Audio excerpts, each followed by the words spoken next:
वर्मा जी के बेटे ने जड़ा शतक, शर्मा जी के बेटे ने जड़ा अर्धशतक और 219 भारत बना देता है। अर्शदीप 3 विकेट चटकाते हैं, 11 रन से भारत जीत जाता है। अब सिर्फ एक ही टीम है जो ये श्रृंखला जीत सकती है, दैट्स टीम इंडिया। पर टीम इंडिया नहीं जा रही है ना, नहीं जा रही है पाकिस्तान। तो पाकिस्तान ने कहा कि हम नहीं मानते यार, हम मानते ही नहीं है। तो हो सकता है कि टूर्नामेंट ही उठा के ले जाया जाए south Africa, that is a possibility. और शाहिद अफरीदी ने भी कुछ कह दिया है। अब मैं कह रहा हूँ कि जब आप आग लगाते हो तो कई बार वो आग आपके घर पे भी लग जाती है और फिर दर्द महसूस होता है, आप भी जल जाते हैं। कुछ ऐसा सी फील आ रही है एक्चुअली। कर ले इसके बारे में बात।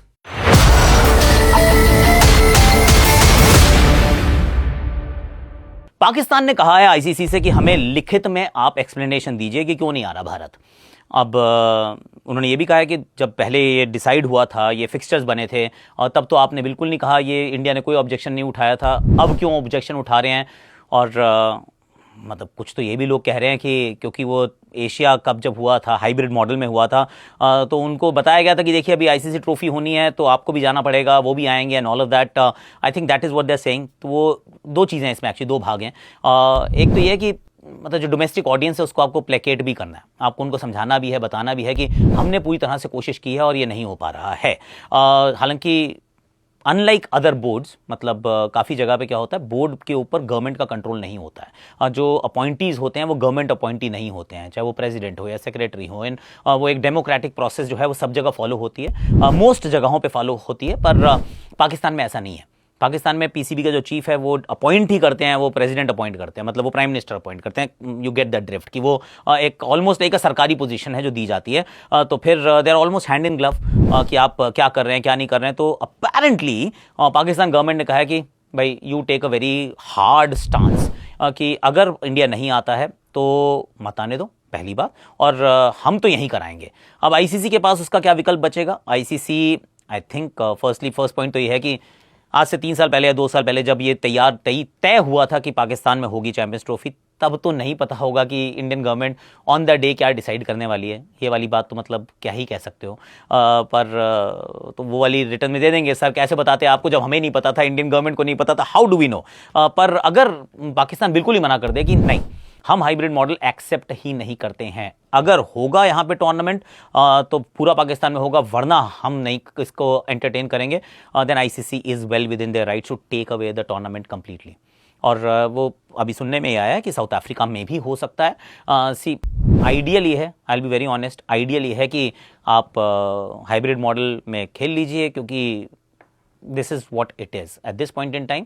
It is not the BCCI. ये बीसीसीआई डिसाइड नहीं करती है कि कहाँ जाना है, कब जाना है, कैसे करना है। India Pakistan relationship is such जिसमें, और बहुत से लोग ये भी कहते हैं कि भाई क्रिकेट ही क्यों है, why have you made cricket the vehicle. मतलब बाकी सारी वो टीम्स तो जाती हैं, इधर उधर होता रहता है, क्रिकेट ना वो सेंटीमेंट्स के साथ जुड़ा हुआ है। तो वो जो सबसे हाई प्रोफाइल चीज़ है उसके ऊपर government will have an opinion.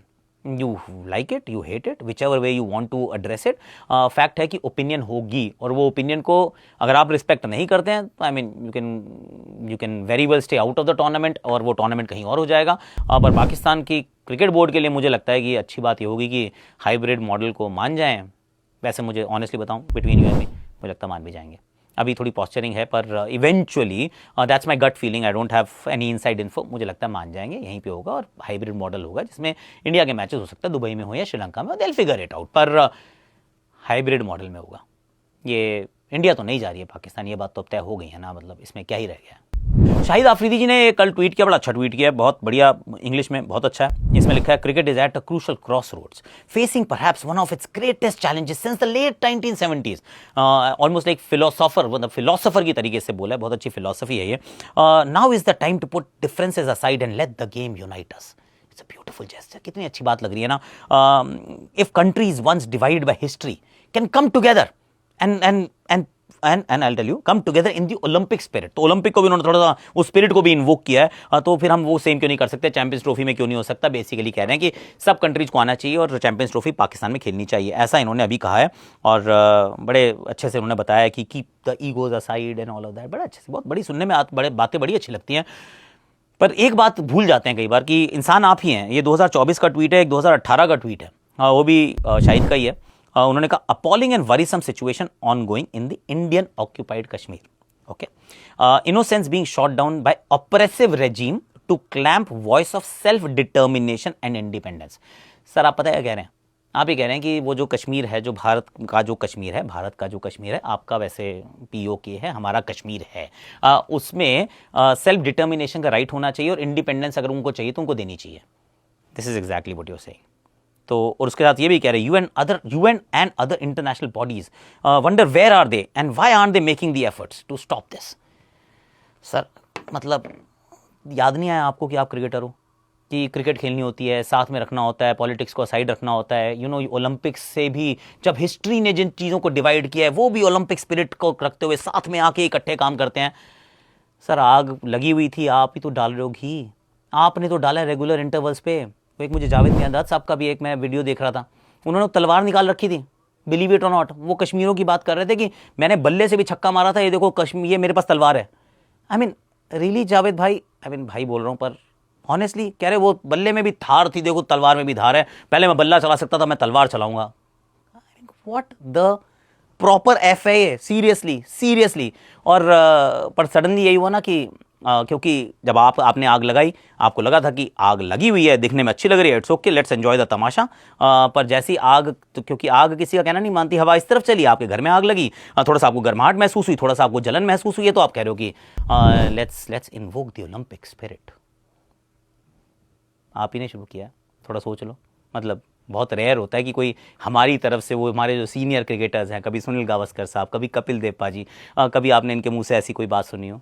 Just think about it कि क्या कह रहे हो और क्यों कह रहे हो। और थोड़ा सा मेरे को लगता है कि थोड़ा सा ना चिंतन मनन की आवश्यकता है, थोड़ा सा अंदर झांक के देखने की आवश्यकता है कि do you actually mean what you से। एंड आप ही ने कहा था तिलक वर्मा को प्रमोट किया गया एक्चुअली, और तिलक वर्मा ने शतक ही बना दिया यार। जस्ट थिंक अबाउट इट कि पहले तो 3 नंबर पे आए, वरना 4 पे आ रहे थे इससे पहले, और हम ये सवाल पूछ रहे थे क्या इस नंबर पे आप रिंकू को नहीं भेज सकते क्या। But then the team thought कि वो जो ओरिजिनल जो लिस्ट थी जो बहुत पहले बनाई गई थी उसमें तो तिलक वर्मा आगे थे, फिर इंजर्ड हुए, फिर थोड़ा फॉर्म भी गया, फिर वो टीम से बाहर गए, अब वापस आए हैं तो फिर हम उनको वही मौका देना चाहते हैं। इनफैक्ट क्वाइट आयरॉनिकली, मतलब खुद भी जब बाहर हुए थे तो चोटिल थे, उसके बाद शिवम दुबे थे एक्चुअली बांग्लादेश के सामने, जब वो बाहर हुए चोटिल होने की वजह से, तो तिलक वर्मा को मिला मौका स्क्वाड में आने का, और फिर यहाँ मिला है खेलने का मौका और प्रमोशन भी दिया गया। पर मानना पड़ेगा जिस तरीके से खेलते हैं आजकल के बच्चे यार, तिलक वर्मा शुरुआत से ही वो कभी कूद के इधर छक्का, रिवर्स स्वीप पे छक्का, इधर चौका, मतलब रुकने का नाम ही नहीं लेते हैं। पिच अच्छी थी यस साउथ अफ्रीकन बॉलिंग पे, लेकिन जितना दबाव डाला है ये युवा तिलक वर्मा ने, ये बता दिया भैया कि भारतीय बैटिंग का टेम्पलेट तो कंप्लीटली चेंज हो चुका है। आप रन्स बनाते हैं, इनफैक्ट भारत तो 219 बनाता है, साउथ अफ्रीका की धरती पे रन्स बनाना इतने आसान नहीं होते हैं। But the highest ever score जो भारत ने बनाया इन साउथ अफ्रीका, इससे पहले जो था 218, वो था 2007 में जब यूवी ने 6 छक्के लगाए थे, that was way back in 2007। अब इसी साल में अगर हम देख लें, इसी श्रृंखला में 202 बनाए, फिर अब 219 बनाए। इस साल में भारत से ज़्यादा 200 प्लस स्कोर किसी भी टीम ने नहीं बनाए हैं, एंड काउंटिंग, एक मैच अभी और बचा है इस साल में।